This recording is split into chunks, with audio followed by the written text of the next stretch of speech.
Bugün Uşaq İncəsənət Festivalının seçim turu üçün Lökbatan Mədəniyyət Sarayındayıq. Elə isə gəlin soruşaq görək, iştirakçılarımızın festivala qatıldığı üçün təəssüratları necədir? Bu müsabiqəni görəndə dedim ki, yəni qatılmalıyam. Birazdan da müəssislərin qabağında iştirak edəcəm. Özümə və bütün buradakı iştirakçılara uğurlar arzu edirəm. Uğurlar sizə. Çox sağ olun.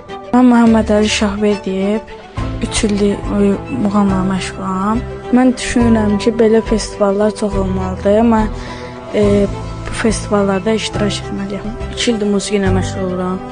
Bu müsahibənin görəndə qatılmaq istədim. Çünki özümə güvənirəm. İnşallah hər şey yaxşı olacaq. Qarşıdakı uşaqlara da xanəndələrə uğurlar arzulayıram. İştirakçılarımızın təəssüratlarını dinlədik. Elə isə gəlin seçim turuna da baxaq.